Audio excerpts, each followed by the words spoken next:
What is up, producer people? I dropped a video I think about last week.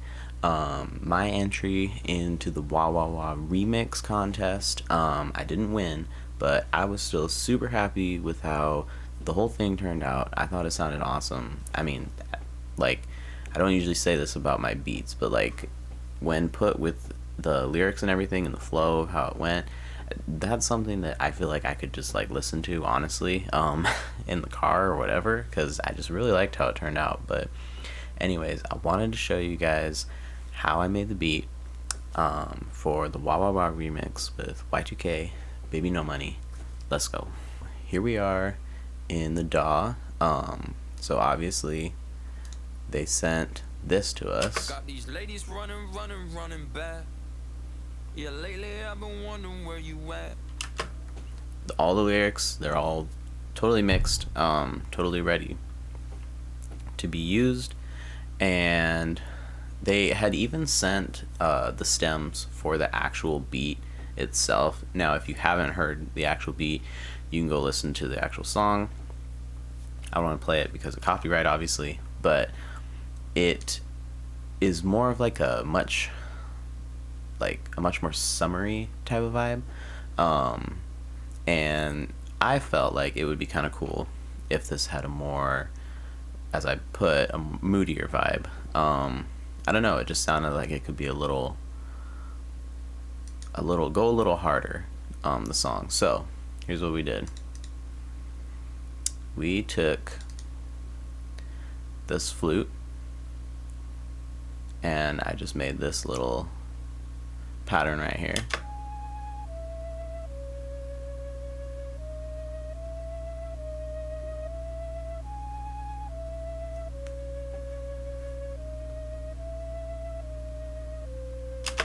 And that's essentially how I played it in. I didn't want to change it too much because, you know, I wanted it to sound more natural. Didn't want to quantize it too hard. So then I added these pads. This is folded, so I'll unfold it so you can see. And I just worked out these chords. I don't know music theory like that, so I do have to kind of sit and figure out the chords. But this is eventually what I figured out.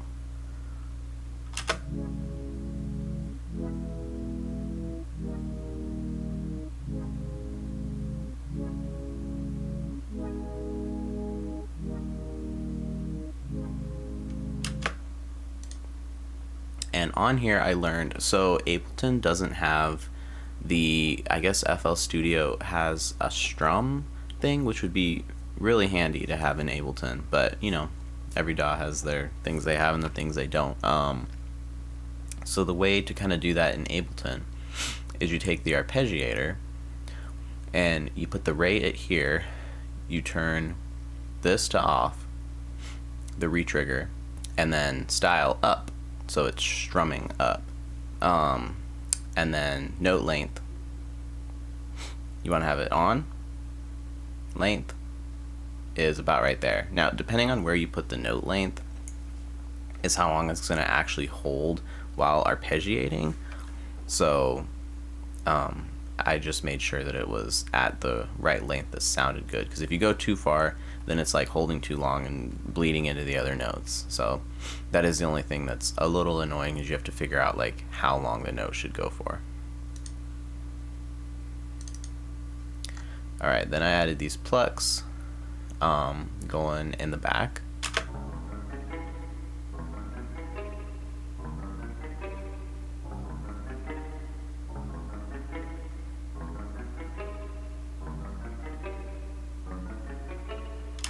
Alright, so altogether, the melody that I came up with sounded like this.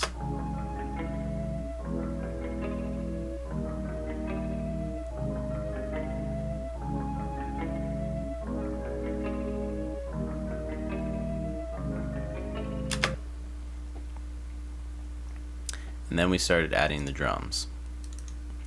Now I typically like to start with just a regular pattern of drums going.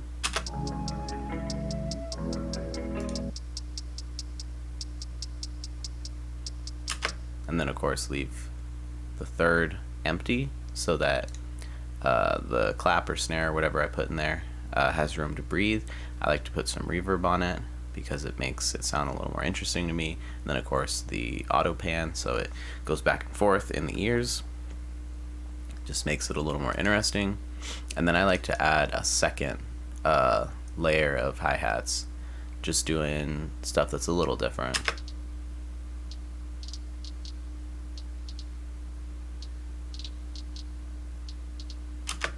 Alright, then we added the clap. We added some perks. And in the second half of the song, we added the open hat. So it's something new that's being introduced, just making it switch up a little bit.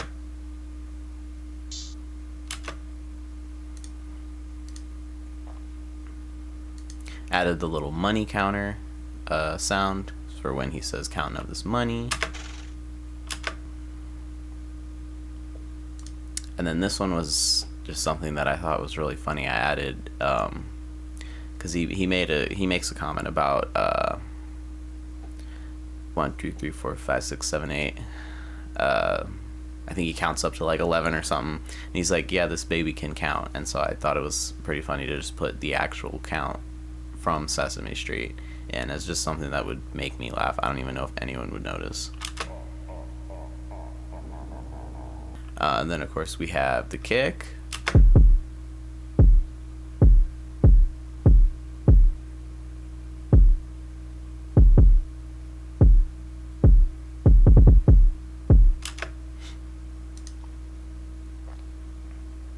And then the 808.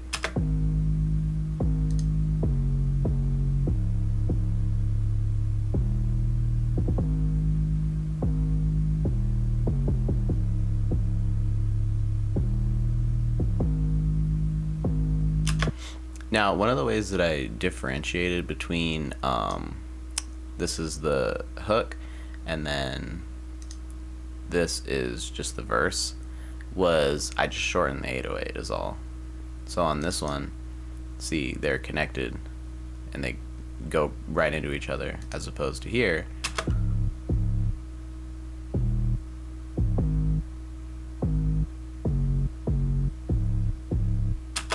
I just wanted to give it a little bit of a differentiation. And you can do that with either, you know, you can use a completely different 808 or just use different patterns or whatever, but all I did was just change that up.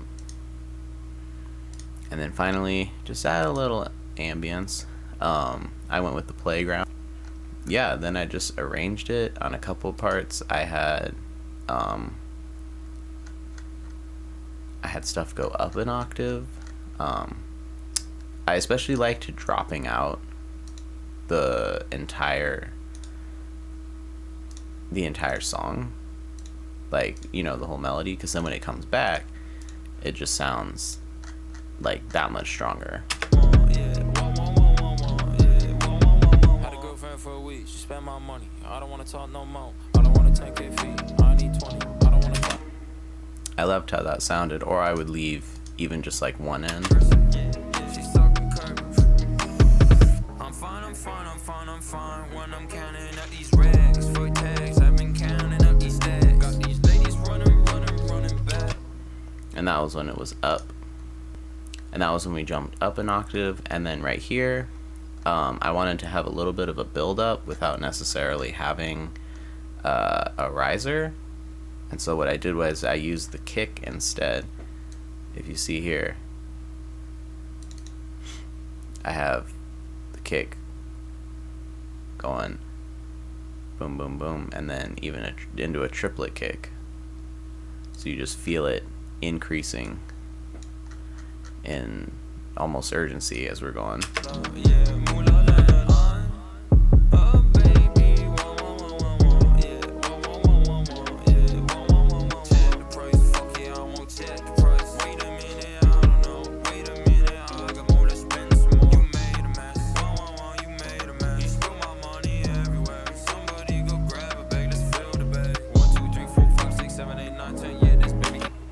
And then of course we arranged it. Sometimes I'd drop out certain parts of the melody. Sometimes I would drop out the hats. Sometimes I drop out the kicks, 808s, whatever, just, you know, to give it, just feel different. And that's pretty much it. So appreciate you guys for coming through, watching the video. I hope you learned something. If there's something that you want me to spend more time on, or maybe you have a question about, feel free to ask it down in the comments. Please make sure to subscribe, hit like, comment, share the video even if you want. Let me know what you want to see. I'm going to be probably doing more of these because I even entered the Aries conversation one, so I'll be releasing that. Of course, I'll keep having beats coming out, so if you want to stay up to date with all of that, make sure you follow me. Also, as you can see right here on all social media, I'm at Beats by Kana. I'm on Instagram, Twitter, TikTok, what have you. Appreciate you all. Peace.